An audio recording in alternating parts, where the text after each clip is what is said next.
Okay, so we're back. We have our object, we have our crate, our tech crate, and we can see it's in tech crate, and I probably should take this space out of there too.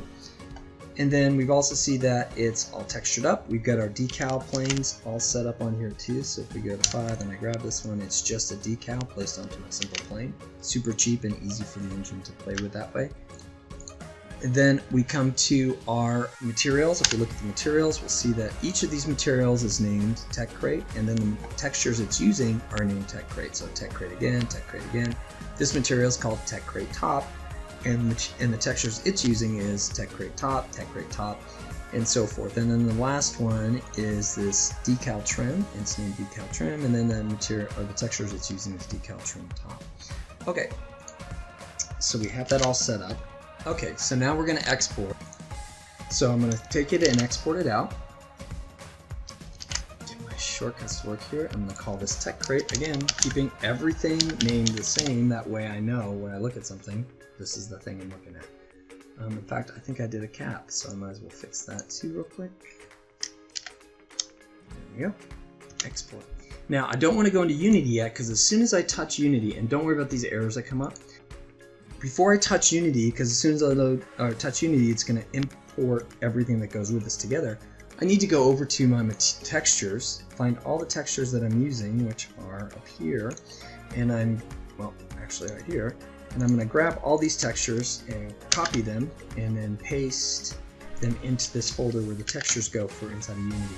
Now, as I'm working on these textures, if I change them, I will delete them or I will paint them straight into Unity. I'll save them straight into Unity. It's just an easier way to work if you work straight inside the engine, because then you can see what the things are supposed to look like. Okay, so I've got those pasted in there. Now if I go to Unity, you'll see since we set up the FBX importer with the use external and model name, material name I mean, we can go over here into the props and see that the textures we just imported in, they're all right there, and then the materials are named after what we named them in Max. So we have our materials set up, we have our textures set up. Let's see if those materials are even correct. The other thing I think I didn't show, I mean to keep showing you, this tab, is that I like to have 2 tabs down here, and I'll show you why. So I can take this one and say add tab and go project and just grab this and throw it over here and drag it out so it's useful. And then I'm going to go to textures and then I'm going to lock it. So I know that textures will stay right where I need them to stay. And that way I can click around and not worry about it changing everything or click inside of the inspector. Okay, so if I click on trim or decal trim, you'll see it opened up and made it a physical material Max 3D shader. We don't want that, but it did at least throw in a few of the correct materials. So what we're going to do real quick is we're going to change it to our HDRP, and then we're going to change it to our lit, right, for now. And unfortunately, it does look like it took those materials out. That's fine. We know that this is the decal trim, and again, since we have everything named correctly, we can throw a decal trim right there. We can throw a missive. I need to turn it on real quick. Not that one. This one. I'm going to turn it on, and I'm going to throw a decal trim in there. And then I'm going to come to metal smooth, and we'll talk about that in a second. And then we do need also this base with the alpha, so we'll throw that in there. And now we've got a version of it right there. So we can go down to tech crate, do the same thing again. It is unfortunate, and I probably will do a video on how to make it not auto change to the standard material type, so we'll deal with that at another time. But I'm going to come in here, this is our tech crate, and I'm not even sure why it gave this space, but it did, so we put a space there. I'll go to, see it's not a space here, but it is up here. It's weird. And I'm going to take metallic smoothness is not what we're going to look at, but we're going to go to bent normal, or normal, I'm sorry. And then that's it really for here, because you'll see there is no spot for metallic smoothness. There's only spots for these things. And again, I'm going to get right back to that. Tech crate, again, same problem. HDRP, lit, no big deal. This is something that everybody deals with. So I'm going to go top. This is top, and it did space out the words again for me. So I'm going to take this normal and throw it in here. And it looks like it's doing something. Let's see if we put the crate into the room what it does before we go to fix our spec and stuff. So I'm going to put that tech trait in the world. I'm going to try and see if zeroing it out works. find it. And zeroing it out put us behind, so we'll just over to the light. I did make a secondary light right here just so I could see this better. Okay, put it right there. And you know, at this point it's a little small maybe, so really I should have fixed this in the engine or in Max, but we'll just do this for now. This is what you don't really want to do. You want to try and bring your stuff in correctly scaled, because that way the engine doesn't have to scale it, and however many versions of this it's going to scale it. Okay, so let's take a look at this. All the materials you'll see are on there, which is great. We don't have the alpha working, but that's okay. But here's another weird thing. Look at that. Well, that's because Unity by default won't change your textures, your normals, to be normal. So if I grab this normal, you'll see that it says default. I'm going to grab all three of these normals just like that. I'm going to say default and change it to normal map and apply, and magically everything is working now. Okay? Okay. So I've got everything set up, but obviously the metal smoothness isn't working. My decals are still being weird. Totally fine. We're going to fix those two things. To fix the metal smoothness, we need to make and you'll look on your object now, and you'll see you have 3 different materials listed. So I'll come to the decal trim. I'm going to come back to that one actually. We'll go to the tech top, and we'll look right here, and we have this mass map. This mass map, which we've talked about before, and I think if I click on it, it tells you.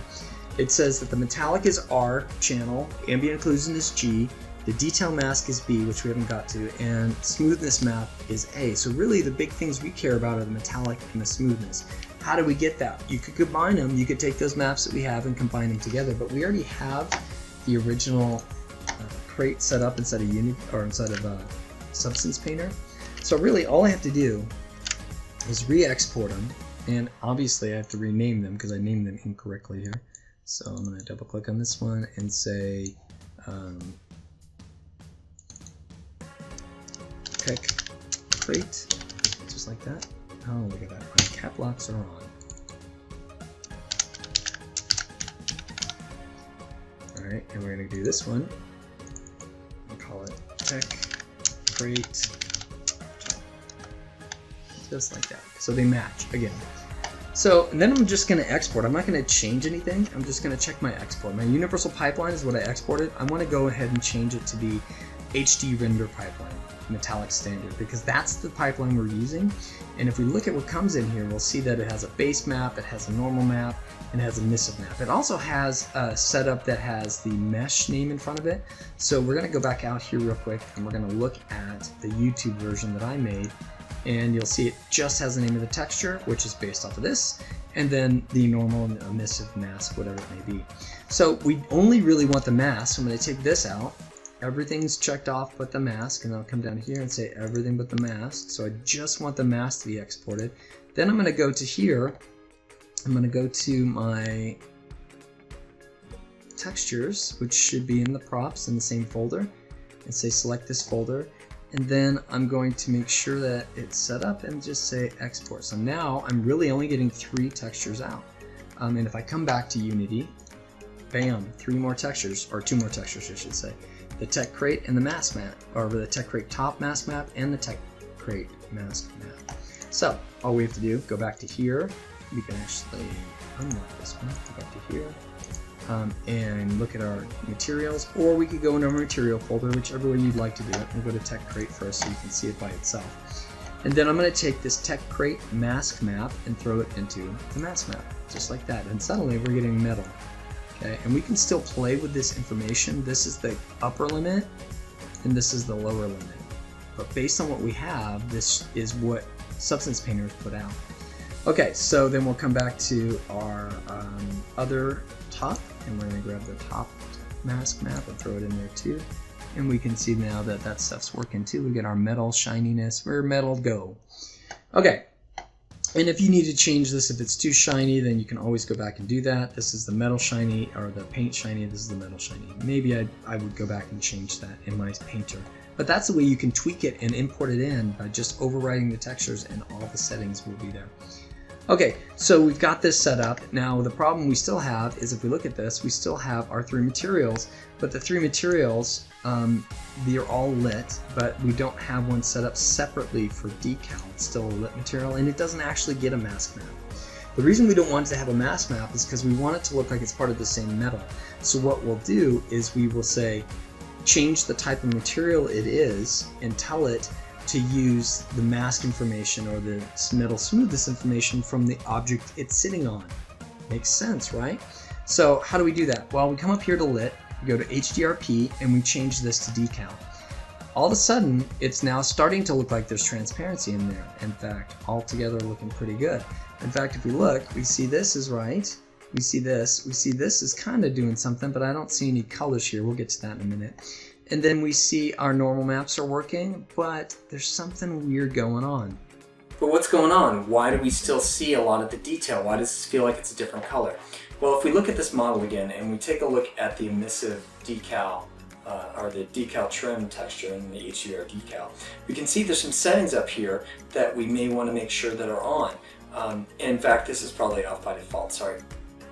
But the base color, we need to make sure we turn that off, and now you'll see it blends into there, but it still feels a little bit light. So what's going on there? Excuse the storm in the background. Well, we're going to take this effect smoothness and turn it off, and suddenly now we have this object all matching what we see. So if we look up here, you'll see that even if I rotate this, that those all match the same color. They feel like they're part of the same metal, and that's kind of what we want. Now the other thing you could do is you could turn this base color back on, leave that smoothness off so you get some break, but maybe you don't want it all the way so bright, so you pull it down a little bit and you kind of get it to match in some places and a little off in other places. Whatever you want to do, you can do that. If you want to make it a color, you could still do that, and they would use the metal stuff underneath. Now the last thing we need to do is put that emissive on here.